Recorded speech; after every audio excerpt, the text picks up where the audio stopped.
Greetings and welcome to Law of Evidence, Admissibility from American Jurisprudence. This is going to be a very important part of the Law of Evidence series here because this is one of the cornerstones of what is allowed into an action and what is not allowed. So, with that said, let's get things started here.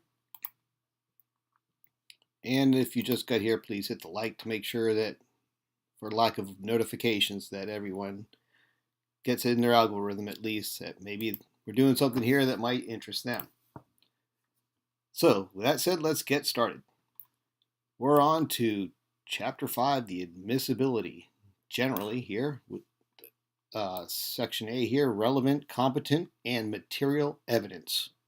And this is referring to the rules of evidence 401, 402, and this is going to be in sections 301 to 323 from this volume of American Jurisprudence.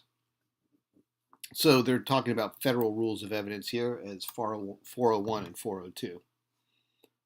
Uniform rules of evidence. I stand corrected.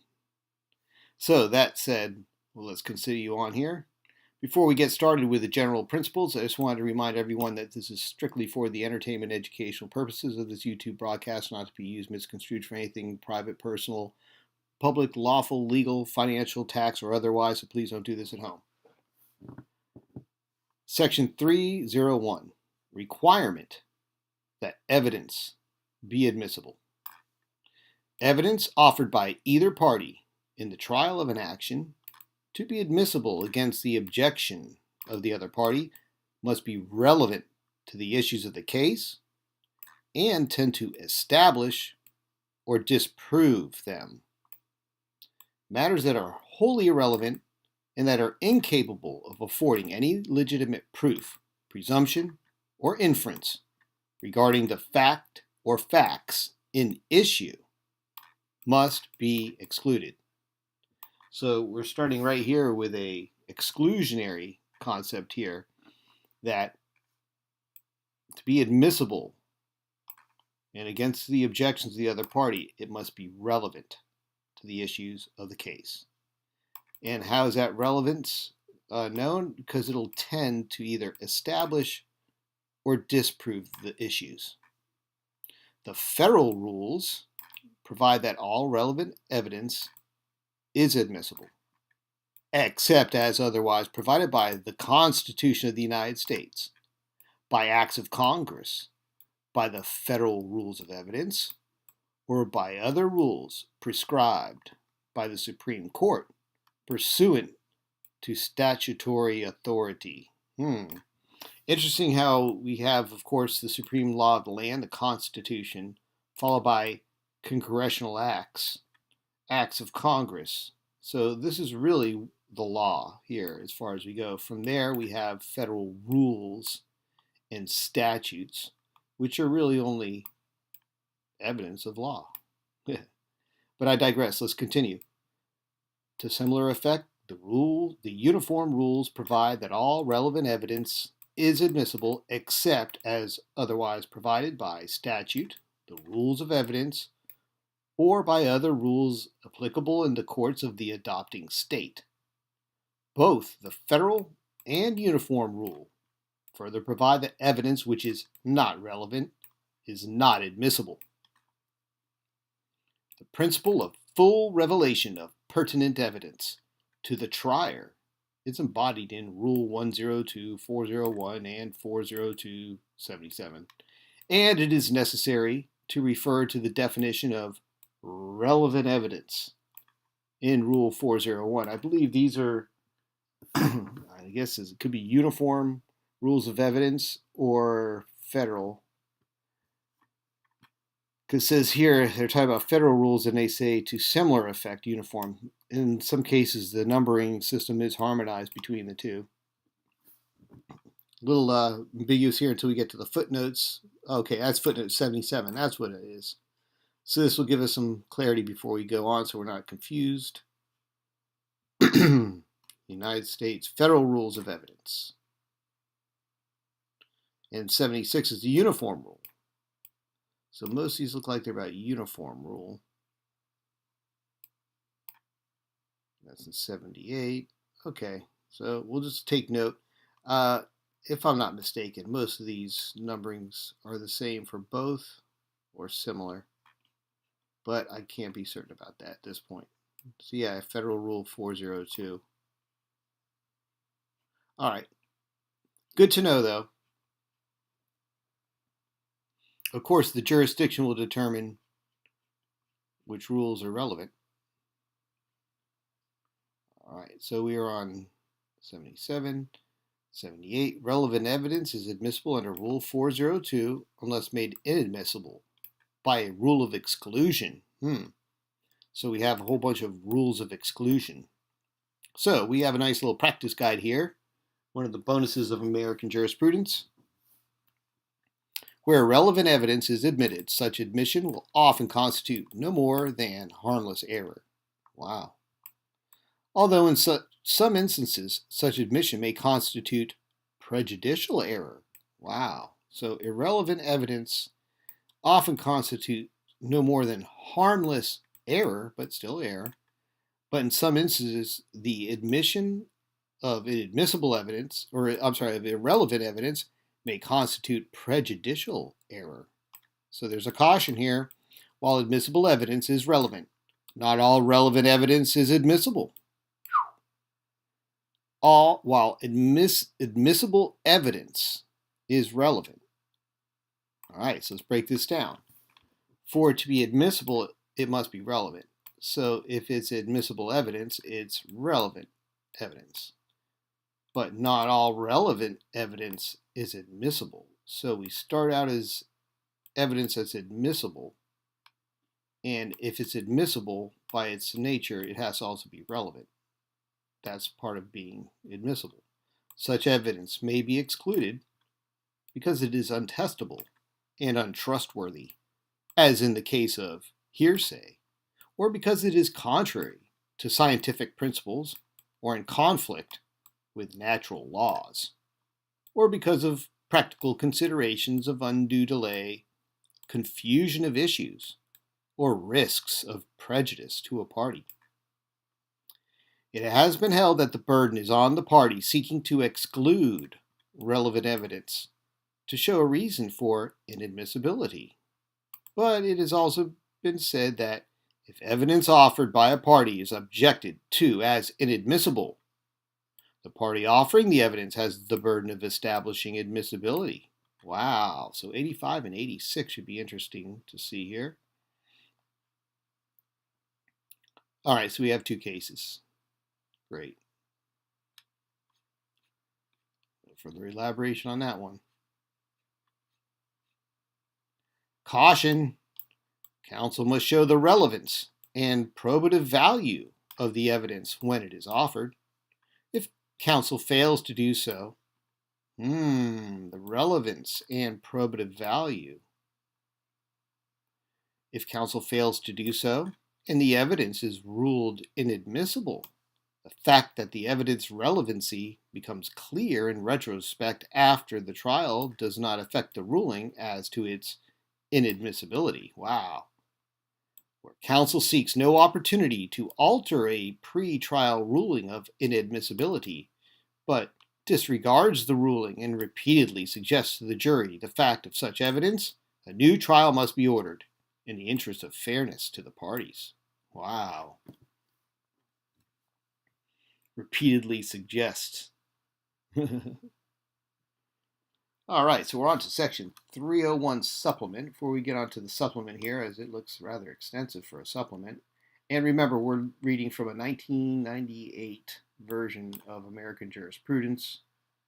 Although it is quite old, these concepts are rather well established as far as evidence goes. And that's why this whole part of evidence, this series here, I've been working off of this, plus I have the complete text, and that makes it easy to get to all the relevant parts. That said, let's jump over here to the chat. Yeah, Bill Thomas says the admissibility of evidence feels like one of those cornerstones of law. Understanding it feels critical to success in court. Indeed, it is critical because it's not just about what evidence is admitted, but what is prevented from being admitted, that wins a case too. All right. Let's proceed with a supplement for Section 301, the requirement that evidence be admissible. Case authorities. In hostile work environment context for Title VII claims, scope of admissibility of evidence of events which precede 300-day period preceding filing of an administrative complaint must be grounded in substantive law at issue, and therefore statutory limitations period is not necessarily barred to admissibility of pre-statute acts which bear on work environment and on the employer's awareness of that environment. Hostile work environment context over at, what is that? Philadelphia Electric Company. Hope that wasn't Ben. Evidence of negotiations over terms of effort to refinance shopping center is relevant under Federal Rule of Evidence 402 and admissible under Federal Rule of Evidence 403, where shopping center land purchaser is suing seller regarding its and consultant's breach of environmental audit and cleanup agreement because it is certainly probative that the lender abandoned refinancing due to its environmental concerns. Jury will not be so confused as to award damages to purchaser for failed refinancing, and seller and consultant may impeach lender on cross-examination. Wow. All right, evidence of crack conspiracy of defendant's possession was properly admitted since defendant gave pretrial notice that he might rely on defense of lack of knowledge of contraband and lack of intent.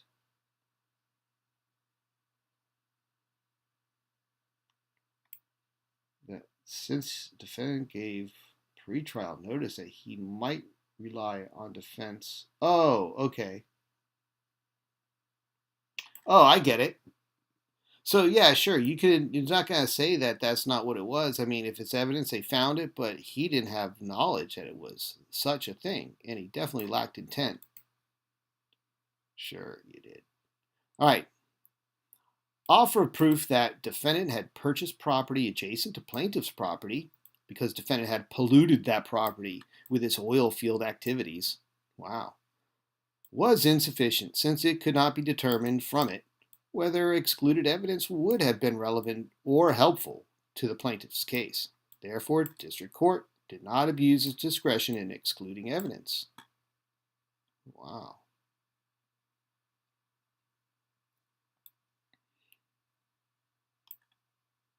From whether excluded evidence would have been relevant. Okay, so that's important there. Is it going to prove or disprove something in the case? That's interesting there. It was error in a murder prosecution for the court to permit the state to elicit testimony from a witness, the defendant's girlfriend, that defendant had discussed Satanism with her, and for the prosecutor to refer to Satanism in his final argument. Oh gosh. However, defendant was not prejudiced by this error, since there was no real contention that the defendant had practiced Satanism, and there was other evidence concerning bizarre behavior and conversations by defendant. Oh, Lord.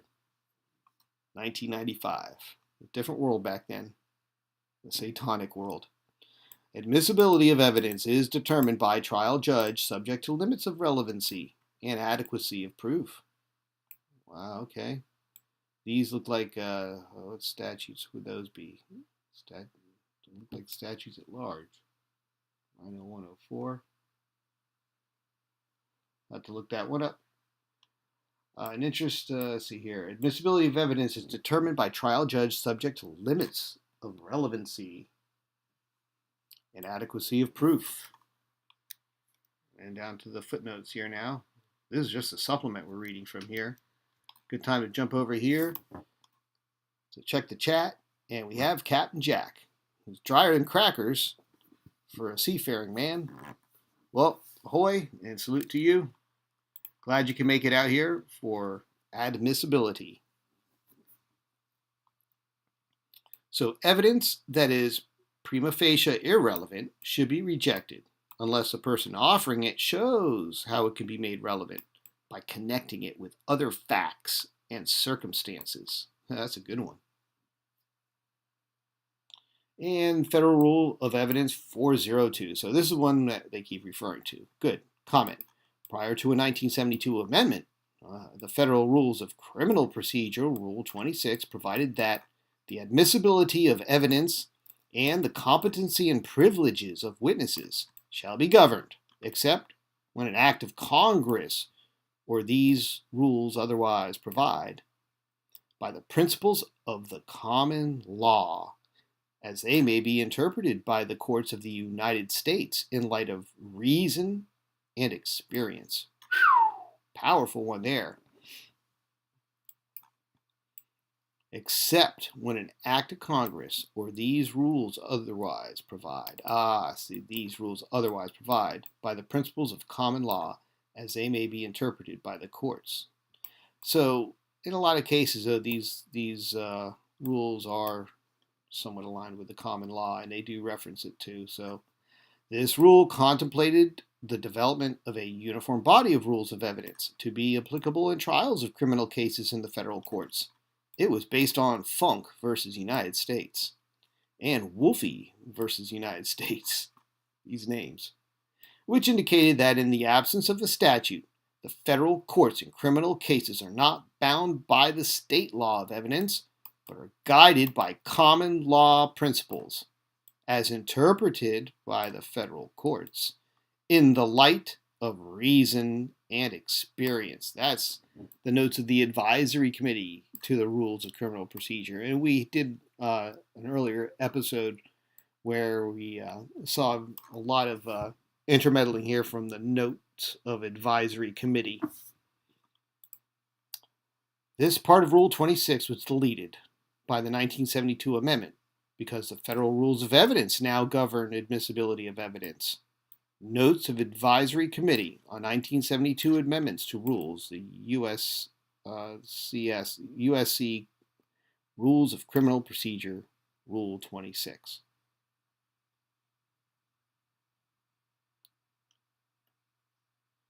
And then we have our forms and some more footnotes here, Rules of Evidence.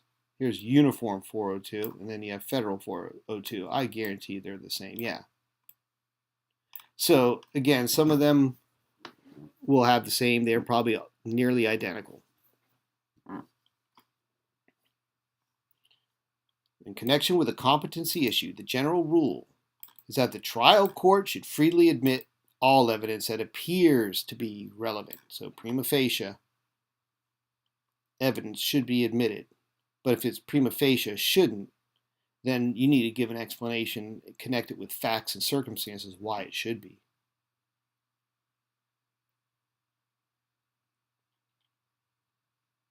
All right, we're finally on to Section 302, Exceptions to Rule of Admissibility, Federal Constitutional and Statutory Provisions. Hey, let's see what we got here. Bill Thomas says, here we go. We see more evidence that case law, is that like coleslaw, often involves funny names. Yeah, the case holdings and the citations that you see that have any kind of importance usually or significance usually do have quite funny names attached. Focht is my favorite. All right, the Savior summarized the 10 Commandments in 2 principles: love for the Lord and love for our fellow men. Then they created more laws and statutes and codes and rules. Yeah, it was too much fun. You couldn't just stop with 10. Relevant evidence that is inadmissible pursuant to the United States Constitution includes evidence obtained illegally, since the Fourth Amendment prohibits unreasonable searches and seizures, and incriminating statements elicited from the accused in violation of the right to counsel, since the Sixth Amendment guarantees the right of the accused to the assistance of counsel. Evidence that is relevant but inadmissible pursuant to an act of Congress includes Records of refusals of visas or permits to enter the United States. Wow, inadmissible. Replacement certificates of honorable discharge from the Army. Replacement are inadmissible. Wow, don't lose your honorable discharge papers. So, or the Air Force. What about the Navy? Census information cannot be admissible. Wire or radio communications unless authorized by the sender. And a confession not given voluntarily. These are relevant but not admissible. And that's pursuant to an act of Congress. So here's our acts, 91 through 96. Let's look at them. Okay, well, the acts are then put in your silly United States Code. But you could look deeper and find it online where it'll reference the act that they constructed the code from. Jeez, gotta ruin everything with those. All right. As air chair and Gavy, don't count trot. Well, I'll say this: we keep creating more and more laws here, and here it is right there. Regulations may also bar the admission of evidence. Thus, it has been held that it was error to admit as evidence conclusions and recommendations of Coast Guard investigating officers made in reports arising out of a maritime accident where federal regulations forbade use of such reports in civil or criminal proceedings, since Congress may impose limitations on admissibility of evidence beyond those provided in federal rules of evidence. So Congress says you can't use those Coast Guard records in civil cases. All right, so we're on to the supplement for Section 302. Exceptions to rule of admissibility, federal constitutional and statutory provisions. Case authorities, see, they don't say coleslaw here, they say case authorities. Evidence that is admissible for some purposes or parties may not be admissible for others. And in such event, court may admit evidence, but may instruct jury as to proper scope of admission. And that usually would vary between criminal and civil matters, as far as those instructions to the jury and the scope of admission, whether it's mandatory or if it's permissive. Generally, as to unreasonable searches and seizures, we did a great AmJur on that too from the 68, volume 68 of the AmJur. Yeah, Messiah versus United States. Come on. Huber. All right, now we're on to the good part here. This is the Section 303, checklist of rules creating exceptions to rule of admissibility. So remember, everything should be admitted if it's relevant. It looks like on the face. But then there's these exceptions. And here's a checklist of rules creating the exceptions to the rule of admissibility. So we have rules accepting rules. And starting with the federal and uniform rules of evidence specifically preclude the admission of certain relevant evidence. Relevant evidence, right? This is something that could prove or disprove matters within the case, the controversy here, but they're not going to be admitted. So this is involving prejudicial, confusing, or time-wasting evidence. Rule 403, time-wasting evidence. Rule 404, involving character evidence. Ooh, character evidence is inadmissible. Wow. Wait, it's preclude. Okay. And this is just some of it. Let's see, specifically preclude the admission of certain. So there could be more. Rule 407, relating to subsequent remedial measures. Rule 408, relating to compromise and offers to compromise. Wow. That mean compensation, or is that got to be another one? Rule 409, relating to payment of medical and similar expenses. Wow, so that's precluded. That's, I guess, like now we have HIPAA, and I believe this predates HIPAA. Maybe not though. Rule 410, relating to offers to plead guilty or nullo contendere, and to withdrawn pleas of guilty. Withdrawn pleas of guilty. Wow. A withdrawn plea. So, okay, so if you plead guilty and withdraw it, then that original guilty plea cannot be included as evidence. Relating to liability insurance. Ooh. Relating to the past sexual behavior. Relating to privileges. Really? So privileges can't be admitted, huh? Okay, privileged information. I get it. Yeah. Rule 608 to 611, relating to the character and conduct of witnesses, their credibility, and their religious beliefs or opinions. Wow. So what about reputation? That might be one that's not included in this, because I think reputation might be something that can be admitted, but maybe not. I digress. Let's continue on here. Rule 701 to 705, specifying requirements with respect to opinion and expert testimony.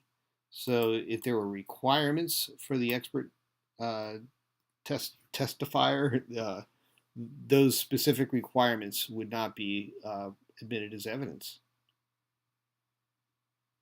And excluding hearsay not falling within an exception. Boy, is an exception excluding except an exception. I don't even want to try to unravel that twisted ball there, but let's continue. Rules 1003 to 1004, restricting the admissibility of a duplicate and of evidence of the contents of a writing or recording. Wow. Then rules of court other than the federal rules of evidence which preclude the admission of relevant evidence include Federal Rule of Civil Procedures, which place limits on the use of relevant depositions, some more which authorize sanctions by the court in the form of an order prohibiting a party from introducing designated matters and evidence for failure to obey an order to provide or permit discovery. So this is Federal Rules of Civil Procedure 37B 2B, which authorizes sanctions by the court in the form of an order prohibiting a party from introducing designated matters and evidence for failure to obey an order to provide or permit discovery.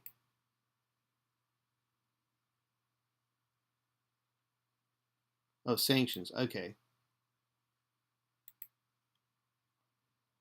Federal Rules of Criminal Procedure, which restricts the use of depositions in criminal cases. And here's an observation. These are great. The Uniform Rules, as originally promulgated, did not contain a Rule 412. While such a rule was added in 1986, it has not been adopted in a number of states. So promulgated means that when it was originally issued and then communicated down through the chain of authorities, that time it didn't contain a Rule 412, and it was added in 1986.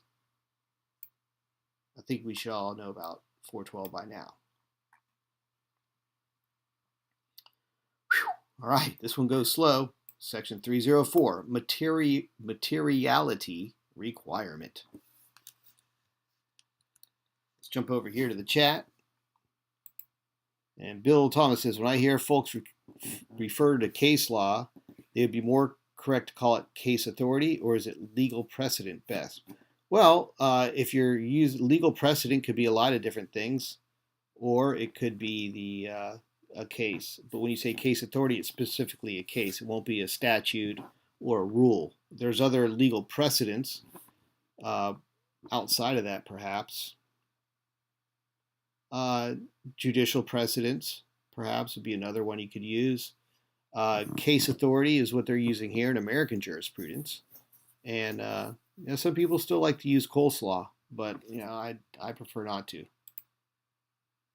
And Jack recommends chat. And welcome to Deanna Sharia Moore too. Greetings to you.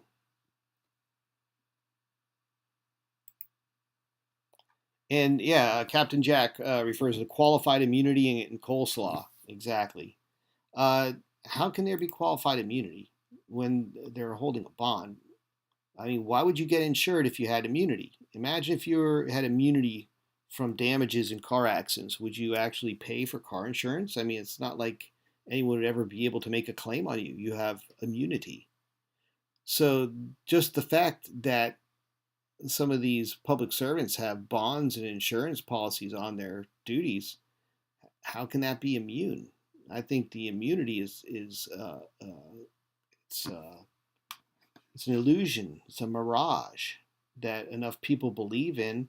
So just like the Easter Bunny, they find psychedelic colored eggs in a basket. All right.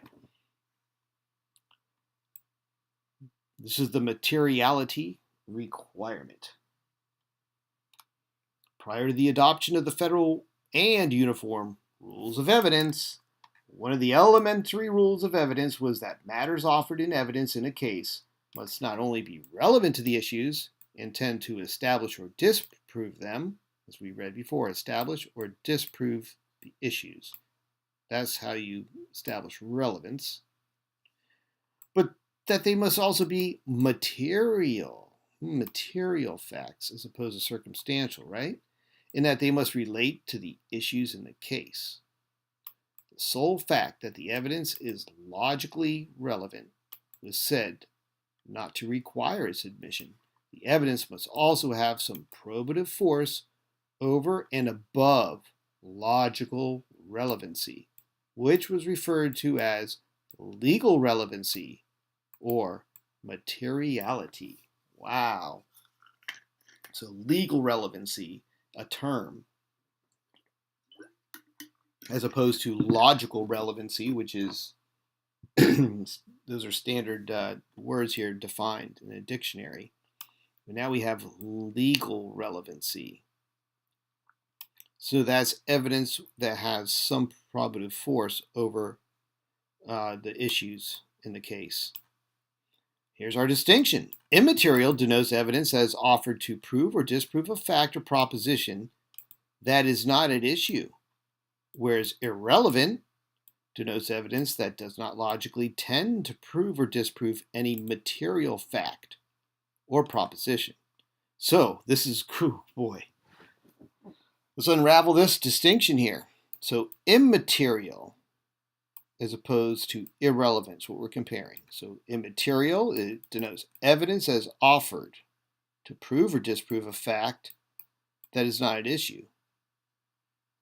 Whereas irrelevant denotes evidence that does not logically tend to prove or disprove any material fact or proposition. So let's think what's immaterial. Immaterial could be evidence that is offered to prove or disprove a fact or proposition, but that's not the one at issue. So although it's immaterial, it could be leading up to facts that could be established or presumptions that finally get to the issue. But the evidence in and of itself, because it's not proving or disproving the fact at issue in the case, it becomes immaterial, but it's still not irrelevant. So it doesn't need to be excluded, it seems here, because we're looking at materiality and immateriality, or just different forms of something here, whereas irrelevant denotes evidence that does not logically tend to prove or disprove any material fact or proposition. So same with this, disprove is offered to prove or disprove a proposition, but it's not at issue. Irrelevant doesn't prove or disprove any material fact. So I think that's the big distinction there.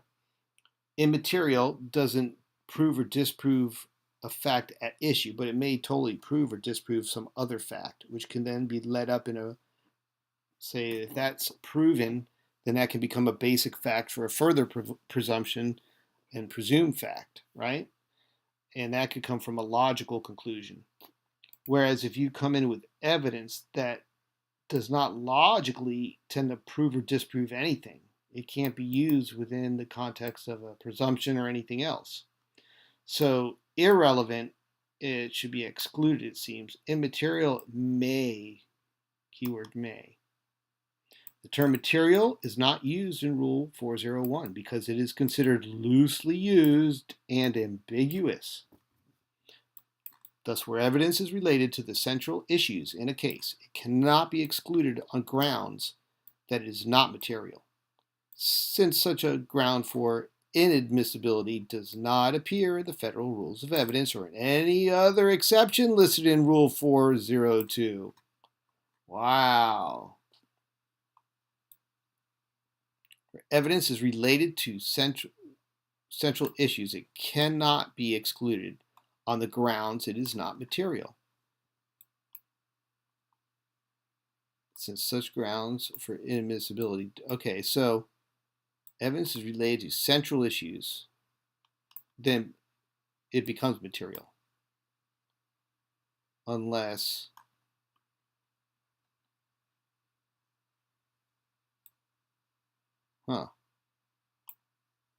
tends to prove or disprove. That'd be its relevancy here. All right, well, splitting hairs here. Let's see what the reference is. Reference footnote 5. Maybe you have some more clarity with that. Nope. Federal Rules of Evidence. Okay. But we have some other good footnotes here. Let's just finish through this one here.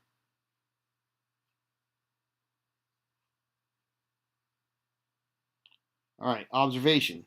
The rules in effect substitute the phrase fact that is of consequence to the determination of the action. Fact that is of consequence to the determination of the action for the term materiality. Wow, so this substitutes the phrase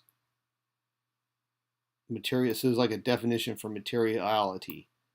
Materiality is a fact that is of consequence to the determination of the action. That's the central action is the case. It has been noted that the decision of the federal rule makers to avoid the term material is perhaps unfortunate, as the usage in the Model Code and the former Uniform Rules seems to be sufficiently settled to create no appreciable confusion, and the consequential fact terminology is no less ambiguous. Wow. So that's an observation there. Caution, some states, despite their adoption of the uniform rules, still appear to recognize the effect of materiality. Furthermore, materiality may continue to be a necessary element in states that have not adopted the uniform rules. I'm not sure who hasn't yet. So instead of using the term materiality term, right, you'll just find this long phrase in here. And I'm not too sure everyone agrees with that. I would prefer just to use the term because that's an awkward phrase. Fact that is of consequence to the determination of the action. All right, so we're on to section 304, materiality requirement supplement. Geez, the practice aids. Conditional probative value in the reconstruction of the federal rules of evidence. Yeah, okay. Let's jump over here. Hey, El Perro, greetings and hallelujah for supplemental facts. Well, this is a supplement because this is a 1998 edition. So, see, most of these cases were, here's some of the, this is like the new stuff, 1995, when this was written. And we're discussing evidence, which, you know, how much can possibly change as far as these are based on common law for the most part. Section 304, requirements supplement, case authorities. In a prosecution for first-degree murder of a police officer who was executing a search warrant for defendant's apartment, wherein defendant contended that he and the others in his apartment did not hear the police yell, "Police, search warrant," because they were listening to a, oh, I love it, compact disc entitled Blacktronic Science. I bet that's a very loud compact disc. The state did not violate Brady versus Maryland by failing to disclose to defendant that the Blacktronic Science compact disc was discovered in the defendant's stereo system, because this evidence would not have affected the outcome of the trial and was not material, where the jury heard testimony from defendant and two others that they were listening to the Blacktronic Science compact disc at the time police entered defendant's apartment, and that the music was loud. I told you. And a visitor in another apartment testified the defendant's music was very loud. He's the one that called the cops, right, that night, and he did not hear the police announce their identification.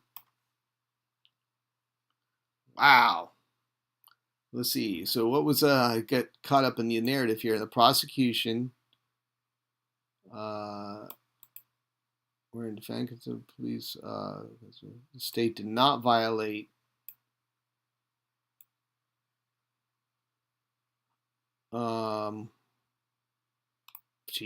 So you got all these people testifying that they were listening to this song and this loud music, and does it really matter that they found it? I guess, wow, geez, that sounds strange. All right, judges exercise broad discretion. Yeah, what does it matter if the compact disc was found inside their thing? The music was loud, I think, is the issue here, not what they were listening to. Like, if you're listening to, I'm not even sure what Blacktronic Science is, but, I mean, maybe somebody listens to it at a low volume. So I can see why it's immaterial. They say immaterial here?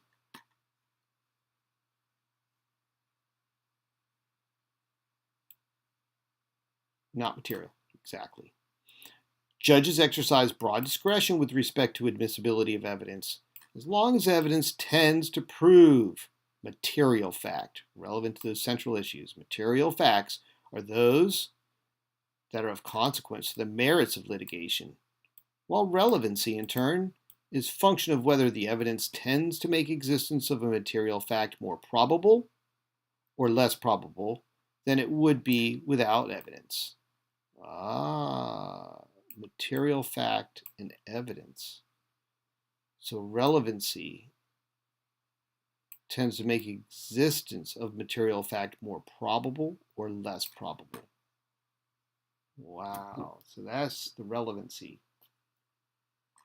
Prove, disprove. A lot of fine, here's a split. Yeah, State versus Lee, Byrd versus United States, Atlanta Joint Terminals. Great case names here. That challenge evidence alone provides neither the connecting link in a chain of circumstances nor the ultimate fact in issue, does not make it immaterial. Materiality depends on whether evidence tends to link up other evidence or prove an ultimate fact in issue. That's well written there.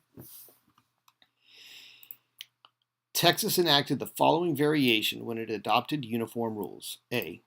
Let's look at this one here. Materiality inquires whether there is any rational relationship or pertinence of the proffered evidence to any provable or controlling fact issue in dispute. B. I like this. This sounds really good too. Relevancy inquires whether the proffered evidence has probative value, tending to establish the presence or absence, truth or falsity of a fact. Here's our C, the test. Is it material? If not, exclude. If yes, and only in the event it is relevant. If not, exclude. If yes, admit. So, is it material? If not material, exclude. Wow. Well, that's where in Texas. All right, let's continue down here. Saying that to be legally relevant, evidence must pass the test of materiality, defined as bearing on a fact to be proved. Competency and legal relevancy, and must not be excluded for other countervailing reasons. Relevant evidence is evidence having any tendency in reason to prove any material fact, intending to convince that the fact sought to be established is so. Relevant evidence, evidence having any tendency to reason to prove the material fact, intending to convince that the fact sought to be established is so. So, relevant evidence proves the facts sought to be established. In order to be admissible, the evidence offered must have some material bearing upon the issues of the case, some material bearing for it to be admissible. Holding immaterial in an action involving the safety of chimneys left standing during the demolition of a building, evidence that persons in passing the building walked on the opposite side of the street because they were afraid the chimney would fall. Immaterial, an action involving the safety of chimneys left standing. Jeez. All right, we're on to section 305, the competency requirement. Man, this is a good long one here. This might be where we're going to be leaving off here after this one here. So let's plow through competency. Jumping over to the chat here. No, probative value. All right, I get it. Banned in the USA. Hope not. Electronic science, it is? Really? Could that be why it was so relevant in that case? It's music that was banned. Had Tipper Gore's censored label on it, right? Prior to the adoption of the federal and uniform rules of evidence, the courts frequently referred to the competency of evidence.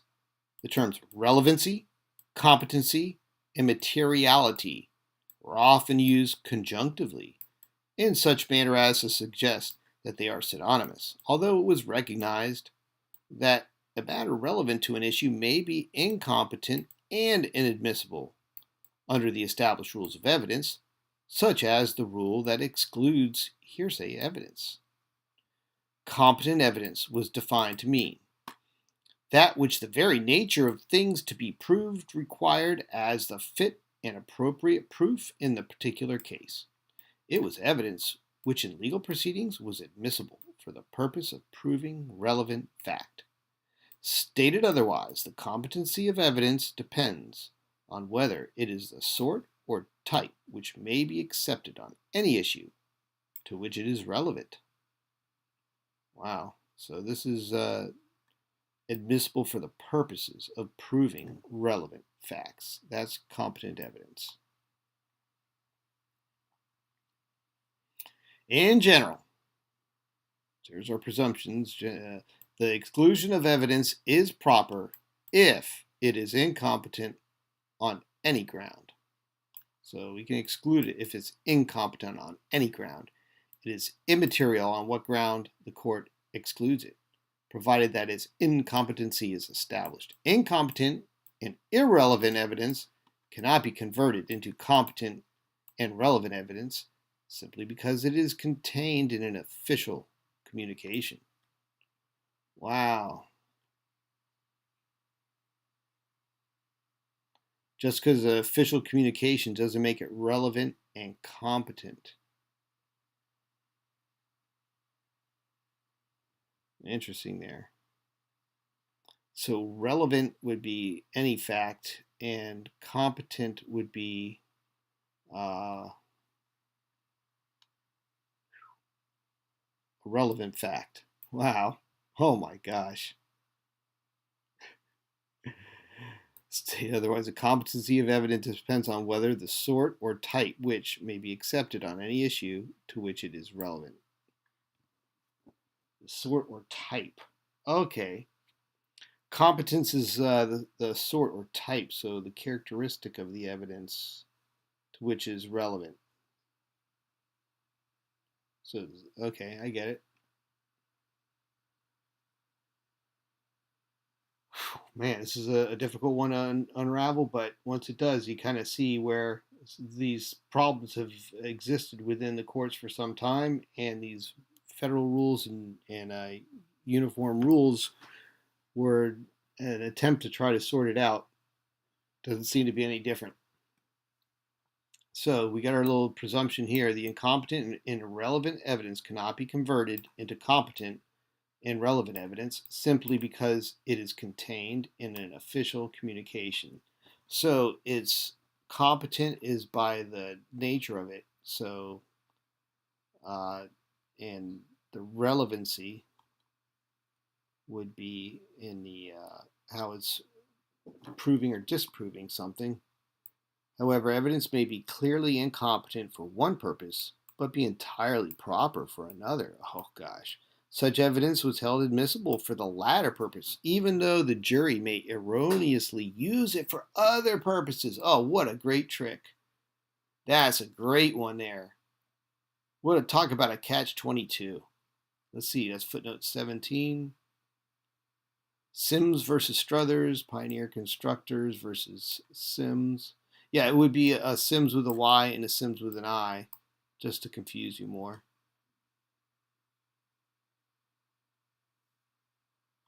Wow. Here we go. It's part of footnote 17. If evidence is competent for any purpose, it is not rendered incompetent by the fact that it also has a tendency to influence the mind in another direction, for which alone it would not be competent. Wow. And then, of course, you got Funk versus United States. That's going to be a great case. Probably better music than Blacktronic Science.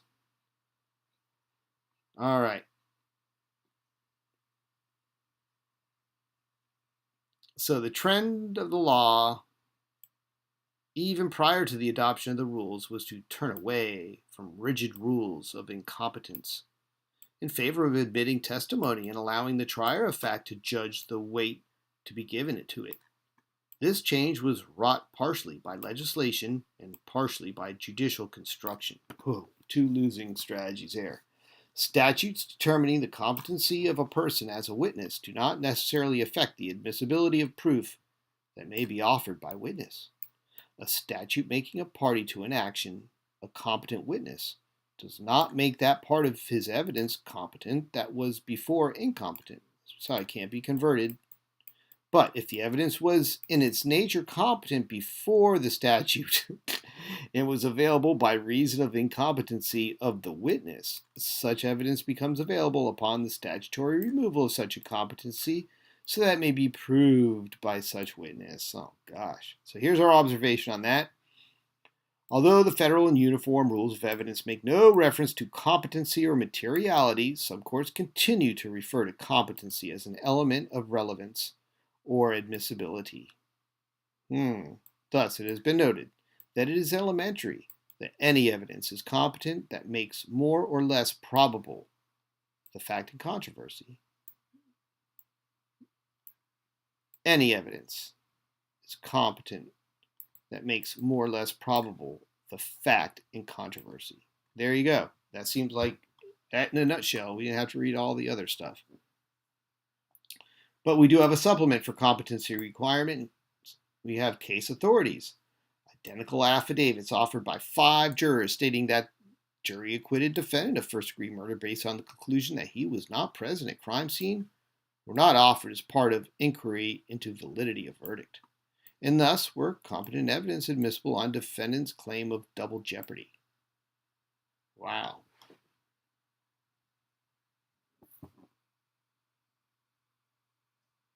If evidence is competent for any purpose, it is not rendered incompetent by the fact, okay, we saw that one, that's a good one.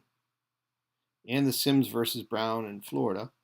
stating that to be legally relevant, evidence must pass the test of materiality, competency being testified by one in a position to know, and legal relevancy, and must not be excluded for other countervailing reasons.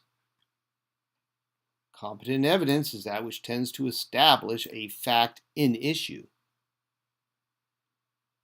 Instructions to jury, consideration of competent evidence only. Nice.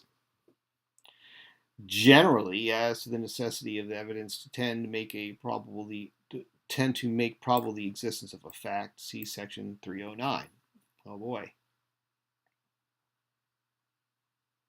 Then we're on to section 306. Let's get through this one here too. The effect of state law restrictions on admissibility in federal court. Pop over to the chat here. Bill Thomas says this has been more challenging to follow. I think I will need to rewatch a few times to get it right. Yeah, in fact, I think you're right. And at this point, we've been doing this for over an hour. I think it's time to take a break. So we could take off on section 306 next time. The effect of state law restrictions on admissibility in federal court. Let's give us time to let sink in some of these federal rules and uniform rules, competency, irrelevancy, and we got here and relevancy, all these different terms, and that they've kind of deprecated here and replaced with these complicated phrases and concepts. But I hope everything is kind of piecing together. I'm going to try and piece it together even more clearly in my mind, the distinctions between the relevancy, the materiality, the competency. All of these things come into play as far as evidence's admissibility is concerned. And that's what we're looking at within this section here. We'll have part 2 of the admissibility, which would be part 21 of the evidence series. Coming up next, where we'll get into the section here about the federal and state law restrictions in federal court. Oh, that's what it is. Okay, so this should be very interesting. I hope to see you all on that one, because that should be a very interesting one as well. And let me get this off here. General Lee. Yeah, General Lee is one of those Lees. All those Lees are the presumptions, the ones that like to, they're always there just before someone makes a presumption. Generally, mostly, typically, all those Lees, the very dangerous presumptions that they usually are following them. So with that said, I'd like to thank everyone for showing up here tonight that did. Yes, indeed. Let's see, materiality, supplement. It would seem that they are telling you the same thing in different grammar style. Yeah, the thing is that they've deprecated the term materiality as much as they can, but some courts still insist on using it. Their stubborn insistence. And due to that fact, there's still this little bit of a cloud of clarity surrounding these terms. But by bringing it into the federal rules and referring to those with those particular phrases replacing the terminology, I don't think it's any easier. I think it's just about the same. Yeah, Bill, I enjoyed the information too. Yeah, and this one was quite painful to detangle. This is definitely a can of worms here, or whatever you want to call it, a ball of wax. It was a lot to deal with here. And I'm glad everyone stuck along with it, though, because I definitely learned a lot on this one. I think that the next one will go a lot more smoothly. But the big hurdle on this one of admissibility is getting over the changes, the transformations they've made from terminology into the phraseology and the codification into the federal and the uniform rules. And as you can see, courts across different states haven't fully adopted it at this point in 1998. And it's definitely it's been a rough ride as far as admissibility of evidence goes and the terminology surrounding it, which only makes it harder for people to comprehend. So I hope that everyone that did persevere through this presentation here gained that extra little bit of foothold into what really makes up the law of evidence regarding what is admissible and the various meanings of the terminologies and the phraseology that actually apply in the actions. So with that jar of crackers, I'm even more confused than I started there, Captain Jack. So let's try to just throw it back in that ball of wax, let it sink in, and perhaps on the next episode, it'll all make sense, and we'll get on and continue this law of evidence trail and see where it leads us. On that, I want to thank you all for coming. I salute you all for being here and to persevere, and I hope to see you all on the next one. Peace out.